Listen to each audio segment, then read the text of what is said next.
Hey guys, welcome back to my channel. It's Jamesia Caprizi, nurse practitioner extraordinaire. And if you're new to my channel, welcome.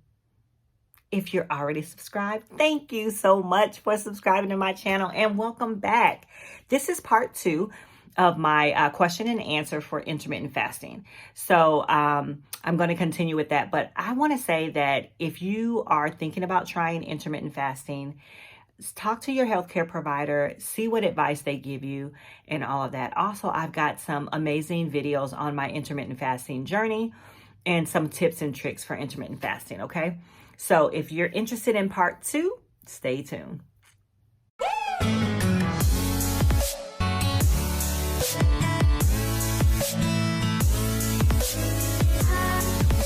Hey guys, welcome back to my channel. It's Jamesia Caprizi, nurse practitioner extraordinaire, and I am here for part 2 of my question and answer on intermittent fasting. These are questions that I've gotten from some of you, and so I am here to answer these questions. I am going to be reading and looking over to the side because I did not memorize the questions. And I'm a real woman having a real conversation with you. So, all right then. So the next question is, what advice would you give someone who's considering trying intermittent fasting for the first time? Okay. My advice to you is to try different types of fasting schedules and do what works for you.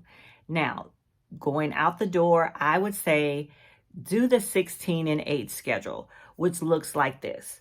So in the morning when you get up, don't have anything to eat, just have water, maybe some lemon. You can have black coffee that doesn't break a fast. You can have tea with nothing in it as long as it doesn't have any sweetener or sugar. No artificial sweeteners, none of that. And start eating your eating window at around 10 o'clock in the morning and then stop eating at 6 o'clock in the evening. And that will give you 16 hours of fasting and 8 hours of eating, an eating window, okay?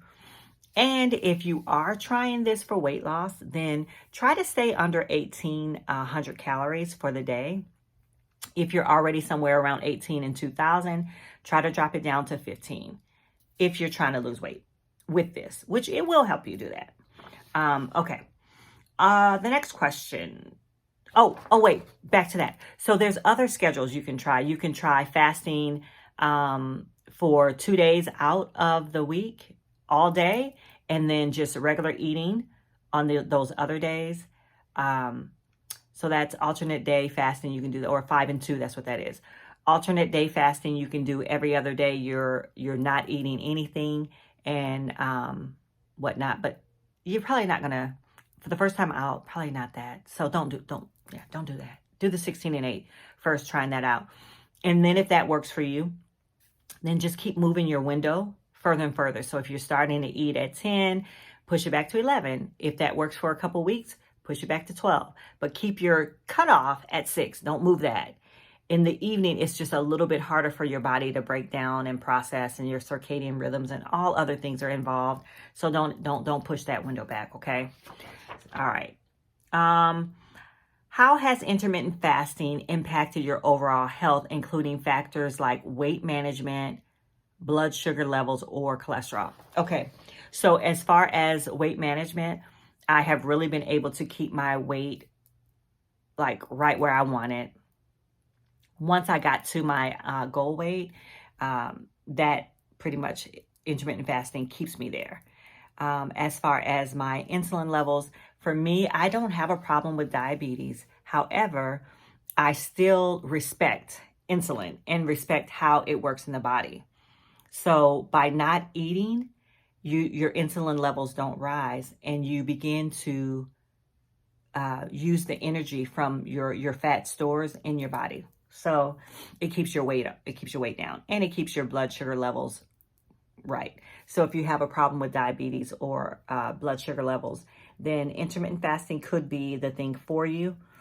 But I would talk to my doctor about that first before I started it. And the cholesterol levels. As far as my cholesterol, my cholesterol, that's one of the reasons why I started intermittent fasting, because my cholesterol was through the roof. So I have been able to get my cholesterol under control. My HDL has gone up, which is the good cholesterol. My LDL, which is the bad cholesterol, has gone down. And it's been amazing. Now, intermittent fasting itself doesn't necessarily do anything to your cholesterol. It's what you eat when you're in the eating and feasting window is what kind of helps your cholesterol. So you still can't just, eat all those fatty foods and all that good stuff when you're in your eating window if you want to affect your cholesterol. So that's that. Okay, have you noticed any differences in your body composition or muscle tone since incorporating intermittent fasting into your lifestyle?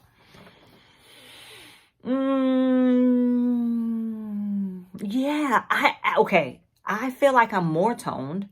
I feel like I haven't lost any muscle or anything like that. However, if you are being extreme with it, you can lose some, your muscles can atrophy. But I don't feel like I'm extreme with it. So I have not noticed anything. My body still feels and looks good to me. So I haven't really noticed anything bad. Just that I'm toned. So, not as much fat on my bones. I do have a little pouch, but it is what it is. All right, here's the last question on here. How do you approach exercise and physical activity while fasting? Do you adjust your workouts or meal timing in any specific way? All right. So yes, I do. Because I have learned, and do not do this out the gate as far as what I do, but I work out in a fasted state because I know that it burns off the actual fat stores that I have on my body. If you are new to intermittent fasting, then I would not work out unless you've had something to eat.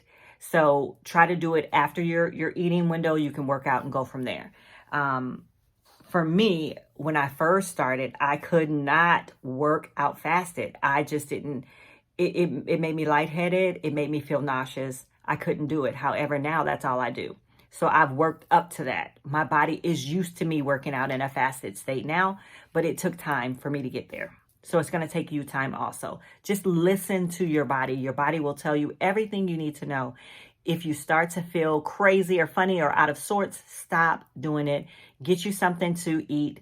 Most likely you'll need some carbohydrates with some, some good fat or whatever. Well, no, not that combination, but you'll most likely need some carbohydrates.